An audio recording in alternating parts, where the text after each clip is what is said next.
This is America in the Morning from Westwood One. Good morning, I'm John Trout. It's Thursday, November 28th, 2024, Thanksgiving Day. Here's what's coming up on America in the Morning. Trump cabinet picks say they are victims of bomb threats and swatting. I'm John Stolnis. There's some hesitancy surrounding Trump's plan for tariffs. We are going to cost your countries, your economies. I'm Clayton Neville. Netflix JonBenet Ramsey murder story leaves the Boulder, Colorado police chief refuting claims. Haya Panjwani reports. Sean Diddy Combs has been denied bail as he awaits a May sex trafficking trial. I'm Lisa Dwyer. On Wall Street, it's quiet for this Thanksgiving Day holiday, but we'll catch you up on what's been happening in the markets. I'm Jessica Ettinger. Balloons, bands, Santa, and celebrities are all part of this year's Macy's Thanksgiving Day Parade. I'm Julie Walker. All ahead on America in the Morning. Some recent cabinet picks by President-elect Donald Trump say they're facing harassment in the form of bomb threats and swatting. John Stolnis has details from Washington. The transition team says several of Trump's cabinet nominees were targeted, with spokesperson Caroline Leavitt calling the threats violent and un-American. They included bomb threats and swatting, which is where attackers falsely lure police SWAT teams to the victims' locations. Among those targeted were Elise Stefanik, Trump's pick for UN ambassador, Matt Gaetz, Trump's initial attorney general selection, his choice for Department of Labor, Lori Chavez-DeRemer, and former New York Congressman Lee Zeldin picked to run the EPA. Several others may also have been victims. The FBI says they are investigating, and the White House says President Biden is closely monitoring the investigation. Meanwhile, Trump named a few more potential nominees for positions in his next administration. Retired Lieutenant General Keith Kellogg to be his envoy to Russia and Ukraine. General Kellogg on Fox News recently said the U.S. should continue to support its ally. I believe it's very important we get them the equipment to fight, because I think now we're right on the cusp. And I think it's going to come out probably in just a couple of months when we get into the spring, into the summer, and then into the fall. This is going to be a fight to the end. The Ukraine is not going to negotiate. They have no intention to negotiate. However, Kellogg co-wrote a strategy paper back in April that said the U.S. should be focusing on achieving a ceasefire and negotiating a settlement, with Ukraine participating in peace talks. Also, Trump has picked Dr. Ray Bhattacharya to head the National Institutes of Health, the country's leading medical research agency. Dr. Bhattacharya is a health economist and professor at Stanford University, who is one of three authors of the Great Barrington Declaration, written in October of 2020, which said lockdowns were causing irreparable harm. He was also among the first to say masking children in schools was detrimental to their progress. Here speaking during a COVID panel with Florida Governor Ron DeSantis back in March of 2021. The masks not only have not been effective, but have been harmful. The lockdowns have as Martin said, have failed to protect the vulnerable. The announcement comes as Meta CEO Mark Zuckerberg visited Trump at Mar-a-Lago yesterday. Zuckerberg has clashed with Republicans and was accused of stifling conservative viewpoints on his Facebook platform while Trump was in office. John Stolnis, Washington. Donald Trump announces that he and Mexico's president have agreed to stop migration through Mexico to the United States. There's global reaction to the president-elect's plan surrounding tariffs, which includes concern from one of the nation's largest investment banks and also from Mexico, warning they would enact retaliatory tariffs against the U.S. Correspondent Clayton Neville reports. Researchers with Goldman Sachs foresee significant consequences for U.S. consumers under President-elect Donald Trump's proposed tariffs. Now, Trump says that the tariffs are intended to slow illegal border crossings and cut back on drugs and crime in the U.S. You want to allow them to come through Canada? We're going to tariff you. China, if you're going to allow this stuff to get sold in our country, largely produced in China, we're going to add another 10% to your tariff. We are going to cost your countries, your economies. We're going to cost your businesses billions. Trump's son, Eric Trump, praised the plan on Fox News. Hundreds of billions of dollars. If you think you're going to poison Americans, it's not going to happen. You're not going to destroy our youth. You're not going to destroy our society. You're not going to destroy our families. You're not going to do it. It's going to cost you. I'm going to put an end to it. Lara Trump also touted the tariffs. To get companies to actually invest here in America, to, obviously get American jobs back up and running. She also spoke with Fox News. That's going to be a good thing for this country, and we're not going to be ripped off by China. Critics worry the tariffs will lead to a spike in inflation, but Trump's camp says he's focused on making things affordable. Ontario Premier Doug Ford said that the proposal is like a family member stabbing you in the heart. And Canadian Prime Minister Justin Trudeau, who met with Trump after the announcement was made, said it's a relationship that we know takes a certain amount of working on. And that's what we'll do. Meanwhile, the head of commodities research at Goldman put the fate of the proposals in question, saying given the focus from Trump to lower energy costs, we think Canada tariffs are somewhat unlikely. I'm Clayton Neville. Today's top stories are brought to you by Sleep Number. And now, during our Black Friday sale, save 50% on the Sleep Number limited edition smart bed, plus free home delivery when you add a base. Ends Cyber Monday. To find a store near you, visit sleepnumber.com. When we return on America in the Morning, Netflix documentary Police Denial. After these messages.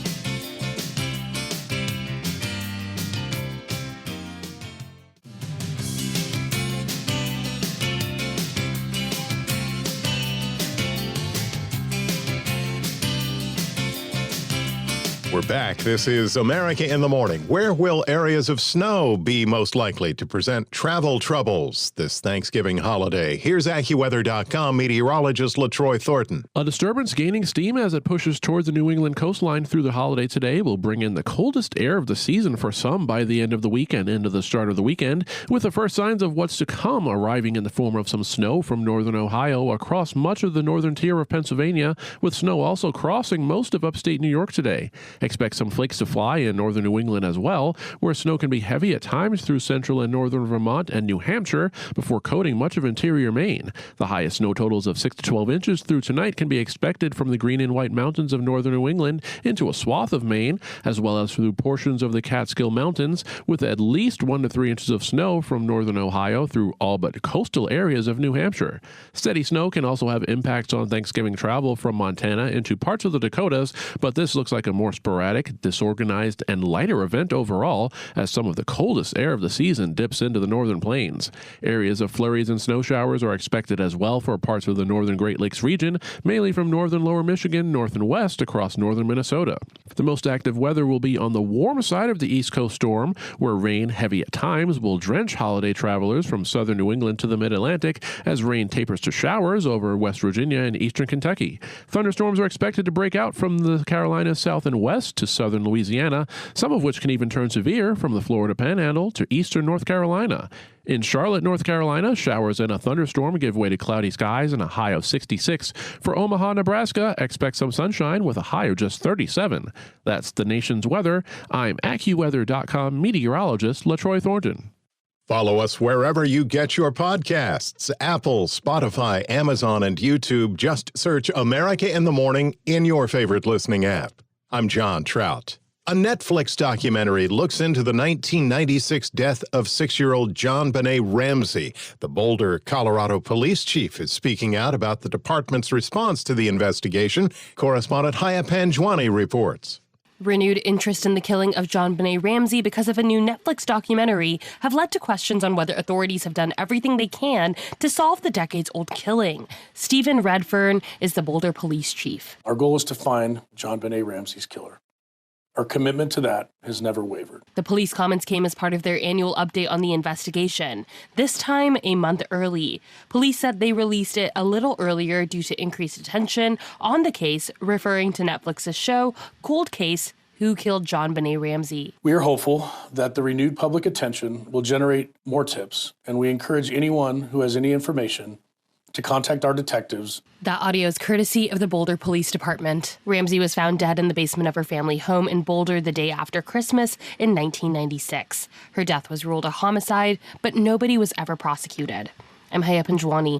Disgraced music mogul Sean Diddy Combs will spend Thanksgiving in a prison cell as a judge cites his actions while behind bars as the reason he was denied bail. Lisa Dwyer explains. Sean Diddy Combs has been denied bail as he awaits a May sex trafficking trial. The judge says in a written ruling that Combs was at serious risk of witness tampering and had violated jail rules to hide communications with third parties. The hip-hop mogul's lawyers say a $50 million bail package they proposed is sufficient to ensure Combs doesn't pester prospective witnesses.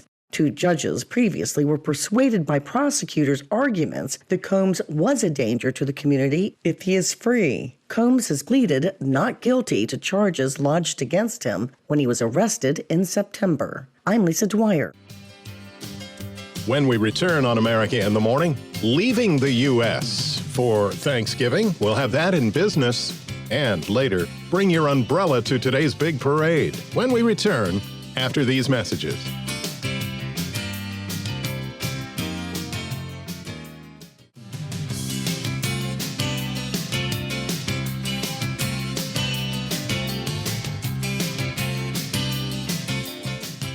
This is America in the Morning. The Business Report is brought to you by Fisher Investments. Fisher Investments has a team of specialists in investing, financial planning, estate planning, and more. Learn more at FisherInvestments.com. With the Thanksgiving Day Business Report, here's CNBC's Jessica Ettinger. Wall Street, quiet this morning. The financial markets are closed for this Thanksgiving holiday. Investors close out the month tomorrow with a half day of trading, and the markets are very near record highs. Yeah, index is pretty steady at those record levels, and it's been tough to knock the S&P 500 off course from this uptrend, even with the tariff headlines and things like that. It's been pretty locked in. You have the bullish bias for the year-end tailwinds as well as holiday week, and then just a general sense out there that the fundamentals are pretty supportive. CNBC's Mike Santoli. If you have a retirement account and there's an S&P 500 index fund in there, you're up about 25% so far this year. One thing is trading right now. Cryptocurrencies. You can buy things like Bitcoin anytime you want, 24/7. That market never closes. If you happen to be missing somebody at the dinner table today, they may be in Europe. This is a trend that really started a couple of years ago. Coming out of the pandemic, we saw as airlines added flights, more people had greater demand for taking a trip during November or December across the Atlantic. And look at how many seats that will see this year. 6.53 million seats. Now, that's just not U.S. carriers. That's all airlines. Transatlantic seats for November and December. And United among the U.S. carriers is really leading the way. CNBC's Phil LeBeau. After a period of years being open on Thanksgiving Day for shoppers to get going on the holidays, a number of retailers are closed today. Target is closed today for the 5th year in a row. Walmart, Costco, and Best Buy also closed, along with Macy's, Nordstrom, and Kohl's. So what's open today? Dollar General and Family Dollar, Bass Pro Shops, Cabela's, Big Lots, and many Starbucks locations, a number of grocery chains and drugstores, many with modified hours. Holiday movie releases may save Hollywood this year, as Universal's Wicked and Paramount's Gladiator 2 are just the first big holiday hits at theaters. Roth MKM projects that the quarterly box office, which is currently down 6% from last year, will turn positive on the release of Moana 2, projecting that sequel will gross over $100 million over the 5-day weekend.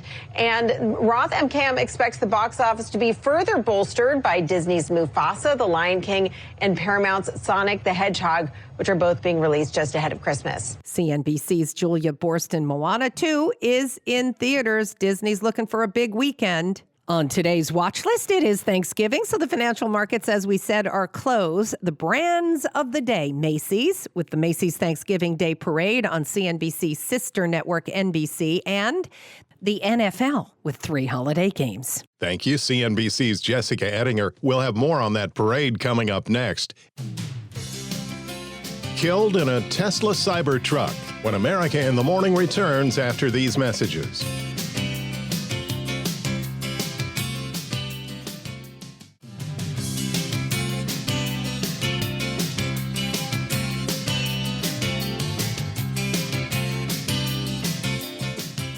Back now on America in the Morning. 3 people are dead after a Tesla Cybertruck crashed and burst into flames on a California road. Correspondent Jennifer King reports. One person was rescued from the burning truck and taken to a hospital. Dispatch center received an auto alert from a vehicle indicating that it was involved in a vehicle collision. Piedmont Police Chief Jeremy Bowers. There was another vehicle that came after it that was following behind and came upon the vehicle as it was fully engulfed.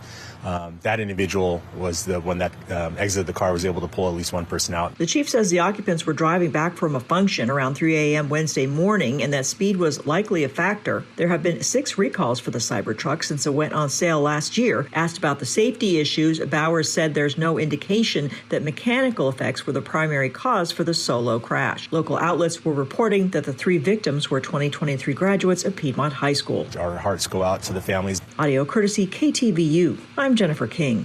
Rain and storms are in the forecast for the holiday in the Big Apple, but that's not expected to dampen the spirits of people packing the streets for the 98th Macy's Thanksgiving Day Parade. Correspondent Julie Walker reports.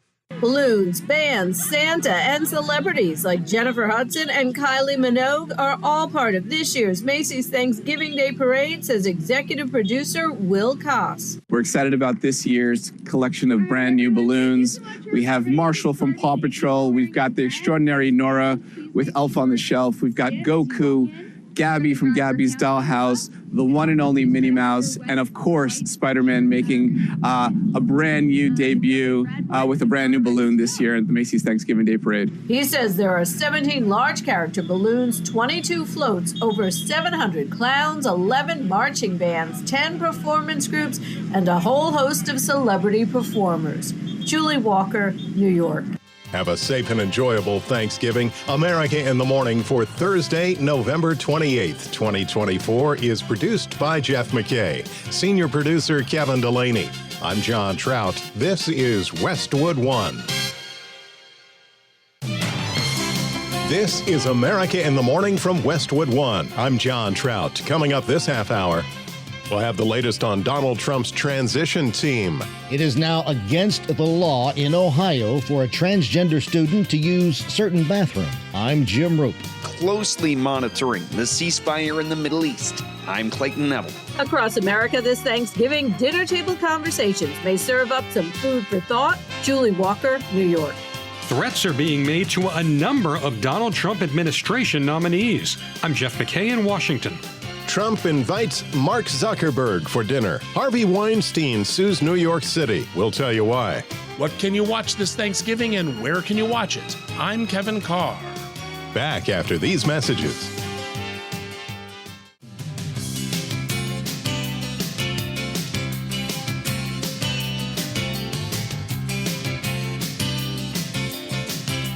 Welcome back. This is America in the Morning. Happy Thanksgiving. Dangerous thunderstorms in the forecast today. Here's AccuWeather.com meteorologist LaTroy Thornton with the forecast. As a holiday storm takes better shape over the eastern third or so of the nation, a warm front tracking northward along the eastern seaboard ahead of an eastward progressing cold front will bring a surge of moisture and milder air with it through much of the southeast. This setup will be sufficient to produce the risk for severe weather today, which could cause tricky travel over parts of the southeast, near and along the path of the cold front later today from eastern North Carolina to perhaps far southern Alabama and eastward across most of northern Florida, especially around the Interstate 10 corridor. Thunderstorms may produce damaging wind gusts, flooding downpours, and tornadoes. Elsewhere, wet weather can be expected northward along the east coast and points inland as the intensifying storm tracks from the Ohio and Tennessee River valleys through southern New England, with rain, heavy at times, expected to douse parade goers in cities such as Philadelphia and New York before conditions improve through the afternoon hours. Steady rain should eventually cover much of southern New England as well, but snow can mix in for some spots from near coastal Maine to southwestern Pennsylvania and even southeastern Ohio, with all snow most likely from northern Ohio and western New York to the Catskills and Adirondacks of New York, as well as much of Vermont and New Hampshire. For the remainder of the nation, snow flurries and snow showers follow a separate disturbance from northern Minnesota to northern lower Michigan, with some steadier snow from the Dakotas into the northern Rockies as yet another wave of energy passes through the northern tier of the nation. Outside of these areas, most places stay chilly but dry for this Thanksgiving holiday, high pressure centered over the west, deflecting the storm track into Canada. That's the weather across America. I'm AccuWeather.com meteorologist LaTroy Thornton. I'm John Trout. Follow us wherever you get your podcasts: Apple, Spotify, Amazon, and YouTube. Just search America in the Morning in your favorite listening app. President-elect Donald Trump has already put together the people he wants on his cabinet, and now he's filled out his economic team with 2 veterans from his first administration. Correspondent Norman Hall has the update. President-elect Donald Trump is turning to 2 officials with experience navigating not only Washington but the key issues of income taxes and tariffs as he fills out his economic team. Trump has chosen international trade attorney Jamieson Greer to be his U.S. trade representative and Kevin Hassett as director of the White House National Economic Council. Hassett brings into Trump's administration a major advocate for tax cuts. If confirmed as trade representative, Greer would be responsible for negotiating directly with foreign governments on trade deals and disputes, as well as memberships in international trade bodies such as the World Trade Organization. Norman Hall, Washington. Ohio Governor Mike DeWine has signed a bathroom bill into law, joining 13 other states now with similar rules regarding restroom and facilities usage. Jim Roop reports. The law requires students at Ohio K-12 schools and universities use the bathroom and or locker room that aligns with their gender assigned at birth. State Republican Senator Jerry Serino authored Senate Bill 104 and tells Cleveland's WKYC-TV. And I, for one, don't want my granddaughters who are involved in sports having to be anxious about, worried by, and intimidated by men coming in or boys coming in, whatever stage of transgender activities they are in, to be in the same shower, locker room, or bathroom with my granddaughters. I mean, that's absurd. A similar bill in the House was folded into SB 104, and Republican Representative Adam Byrd tells Cleveland's WEWS-TV the law protects trans students as well. As a young man, you don't want to be falsely accused in a restroom by somebody of the opposite sex that has come in there. Scott DeMauro is the president of the Ohio Education Association, which represents teachers. He tells Columbus's WBNS-TV they're against the law. Give local school districts the flexibility that they need to make sure that they're meeting the needs of all students. But again, one more time, this is a top-down mandate, and it's being implemented in a way that could cause serious harm for certain students in Ohio. This law does not prevent a school from having single occupancy facilities, but does ban schools from having all gender facilities. And it does not apply to someone helping a person with a disability or a child younger than 10 years old being assisted by a parent, guardian, or family member, or someone responding to an emergency. Lawsuits are expected to be filed. I'm Jim Roop. The United States brokered ceasefire agreed to this week in the Middle East took hold with intentions of being permanent. However, as correspondent Clayton Neville reports, both Israel and Lebanon have concerns about the terrorist group Hezbollah not following the letter of the agreement and how the Israeli military would respond if that happens. Israel and Hezbollah have agreed on a temporary ceasefire deal to halt fighting in Lebanon for 60 days. But the hope is to have peace achieved during that time and end the war permanently that was started when Hamas attacked Israel last year. The deal was approved by Israel's Security Cabinet this week and then announced by the U.S. NATO Secretary General Mark Rutte spoke to Fox and Friends on Fox News. I welcome it, but let's not be naive. Hezbollah is still there. Iran is still backing Hezbollah, so it is good that it is there, but now it has to be implemented. Israeli officials say the deal is being monitored closely. If Hezbollah violates the agreement and tries to again rearm itself, we will defend ourselves. If it tries to rebuild terrorist infrastructure near our border, we will defend ourselves. David Mincer is the National Public Diplomacy Directorate spokesperson. As the Prime Minister has made very clear, the length of the ceasefire depends on what happens in Lebanon. We will adhere to the agreement, but we will also enforcement. The key is enforcement.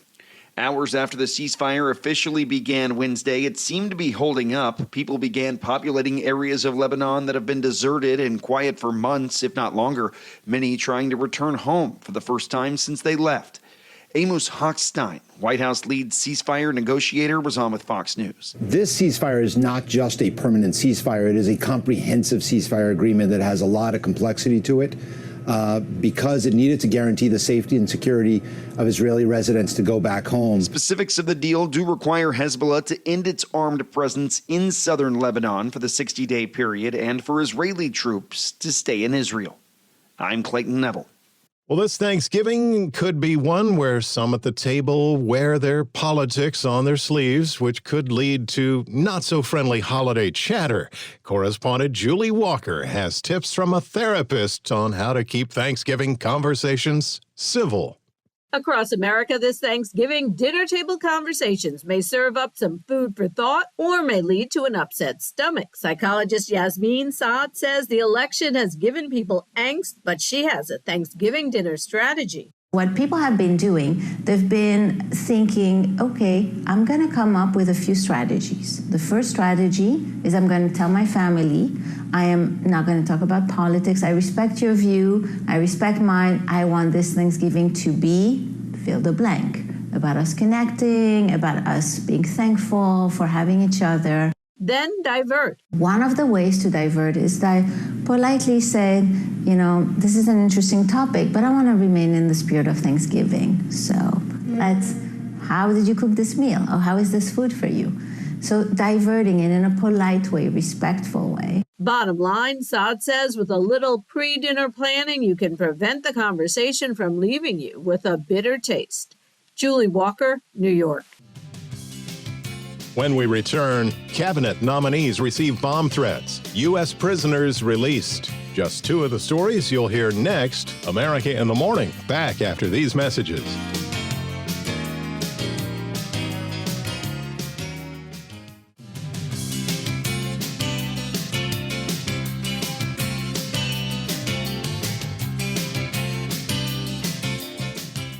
Welcome back. You're with America in the Morning. I'm John Trout. Several of the people President-elect Donald Trump has picked to be cabinet nominees or for White House positions have received threats in the past 48 hours. America in the Morning's Jeff McKay is following the story.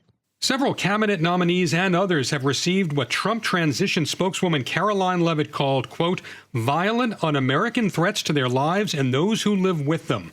The New York Times reports that one of those targeted was Susie Wiles, Trump's campaign manager, whom he has tapped to serve as the White House chief of staff. Representative Elise Stefanik of New York, Trump's pick to be ambassador of the United Nations, was notified by police that a bomb threat had been made against her home. Lee Zeldin, Trump's pick to lead the Environmental Protection Agency, said that police had contacted him about a pipe bomb threat made to his home. Another was Congresswoman Lori Chavez DeRemer, who told police she received a pipe bomb threat at her Oregon home. The FBI said in a statement it was aware of the bomb threats and so-called swatting calls, which entail contacting law enforcement to falsely claim a dangerous person is at a particular address, and they are investigating all complaints. I'm Jeff McKay in Washington. Facebook founder Mark Zuckerberg traveled to Mar-a-Lago, where he met with President-elect Donald Trump and members of his soon-to-be second administration. The Meta CEO brought with him a large security and staff presence. Fox News is reporting that Zuckerberg was invited by Trump for dinner. Both Zuckerberg and Trump had a strained relationship, with the president-elect calling for the head of Meta to be put in prison, claiming there was bias against conservatives across the Meta social media platforms, which includes Facebook, Instagram, and WhatsApp. Trump was kicked off Facebook following the infamous January 6th riot at the U.S. Capitol, but his account eventually restored a couple years later. America in the Morning continues just in time for Thanksgiving. The U.S. State Department is reporting that 3 Americans who were held in China are now being released. Correspondent Donna Warder reports. China has released 3 U.S. citizens it has held for years. One had even been facing a death sentence. Following a rare diplomatic agreement with Beijing, the White House says freed are Kai Li and Zheng Liang, who are accused of espionage, and Mark Swedan, who is facing a death sentence on drug charges. The U.S. government had designated the men as wrongfully detained. The Biden administration issued a statement saying soon they will return and be reunited with their families for the first time in many years. A U.S. official says the Biden administration had raised their cases with China in multiple meetings over the last several years, including earlier this month when President Joe Biden spoke to Chinese President Xi Jinping on the sidelines of the annual Asia-Pacific Economic Cooperation Summit in Peru. Donna Warder, Washington. Saying he's living in a gulag where people are treated like animals, lawyers for disgraced movie mogul Harvey Weinstein are suing New York City, claiming their client is receiving poor medical care and living in an unhygienic environment. Weinstein's being housed at the Rikers Island complex. According to the legal filing, Weinstein's medical issues include chronic leukemia, diabetes, coronary artery disease, obstructive sleep apnea, obesity, and high blood pressure, among other ailments. Weinstein was placed in the New York City jail after the New York Court of Appeals overturned his 2020 rape conviction. Manhattan prosecutors are set to retry the case next year. Weinstein has pleaded not guilty and denied any wrongdoing. Shifting gears, the New York City Police Department is facing backlash over its use of technology as they deploy drones as first responders on the scene. Here's Chuck Palm with that in today's Tech News.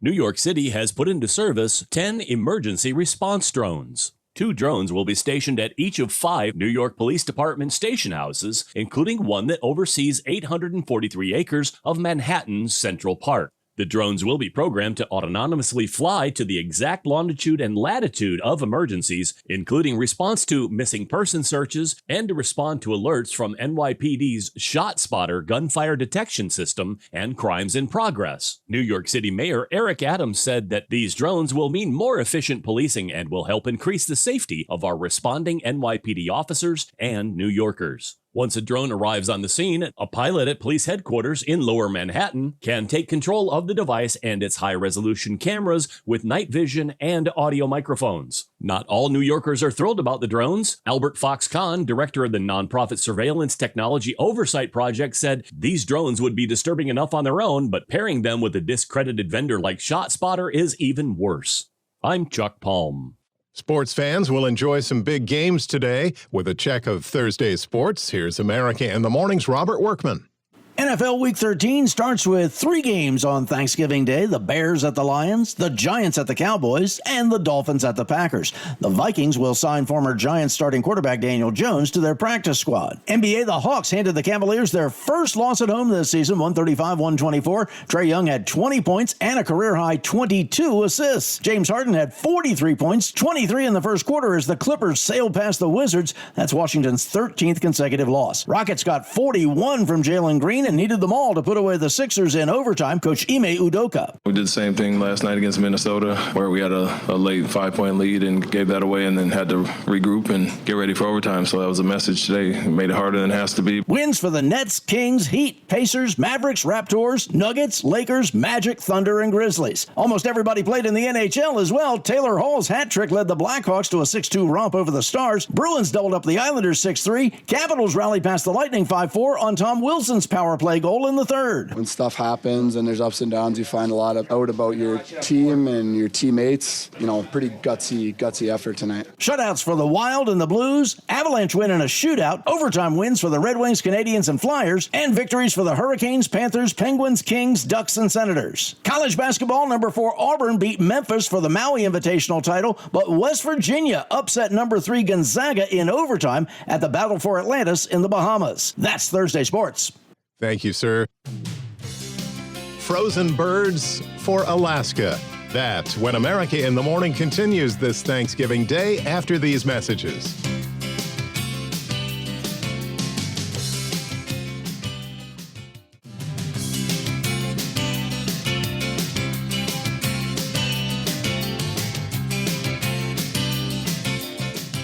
Welcome back. This is America in the Morning. There will be, of course, many on the roads heading to a holiday gathering today, but for others, they'll be waiting at home for their loved ones to arrive. Spend the day with the variety of program offerings on this radio station, or as Kevin Carr reports, here's some things to watch on TV. What can you watch today between feasts or before you take a nap after Thanksgiving dinner? Live from New York City, NBC presents Macy's Thanksgiving Day Parade. Start off your morning with the 98th annual Macy's Thanksgiving Day Parade. The Today Show on NBC kicks off parade coverage at 8:30 a.m. It's also being streamed live on Peacock. For many Americans, Thanksgiving is synonymous with football. 3 games air throughout the day, including the Chicago Bears at Detroit at 12:30 on CBS, the New York Giants at Dallas at 4 p.m. on Fox, and the Miami Dolphins at Green Bay at 8:20 on NBC and Peacock. I am Oz, the great and powerful. If you're looking to escape the family a bit, head to the theater to see one of the big movies of the moment: Wicked, Gladiator 2, and Moana 2. What's up, girlie? Maui? Can I get a chee-hoo? But if you want to stay home and watch something, check out the Thanksgiving flicks Home for the Holidays or John Hughes' Planes, Trains, and Automobiles on Paramount+. I was on my way home to spend a nice holiday with my family. Instead, I'm in a motel bed with a stranger. Or if you'd like something scary, check out Eli Roth's slasher tribute, Thanksgiving, on Netflix. Where's the turkey, Chuck? Don't you know anything about Thanksgiving dinners? And finally, join the kiddos to watch a Charlie Brown Thanksgiving or any of the other Peanuts holiday special available exclusively on Apple TV+. I'm Kevin Carr. Some of us got our Thanksgiving turkeys at the neighborhood supermarket, but for others far off the beaten path, it's just not that simple. Lisa Dwyer reports on one woman's efforts to get frozen turkeys to people in every remote area of Alaska. In a frozen land where there are no roads and no DoorDash, Esther Kime flies her small airplane over rural parts of Alaska, dropping frozen turkeys to isolated residents. Kime's mission, dubbed Alaska Turkey Bomb, pays tribute to when a family friend would airdrop turkeys to her family when she was a young girl. I grew up in the bush in the rural Alaska, so there's no roads. Kime became inspired to do more in 2022 after hearing that one family had little to eat for Thanksgiving dinner. A squirrel for dinner did not split very far between 3 people. She now averages between 30 and 40 turkey deliveries every year. Kime says sometimes she includes special items for the kids as well. We went really low to the ground, and I could see their excitement. Her ultimate goal is to set up a nonprofit for Alaska Turkey Bomb so that they can solicit more donations to reach more people. Because there are so many families that live rural and that live off-grid. I'm Lisa Dwyer. And if you think your dinner table will be crowded, the first Thanksgiving was said to have had about 150 people at the table. The year was 1621. The event celebrated in what is now Plymouth, Massachusetts. America in the Morning for Thursday, November 28th, 2024 is produced by Jeff McKay. Senior producer Kevin Delaney. I'm John Trout. This is Westwood One.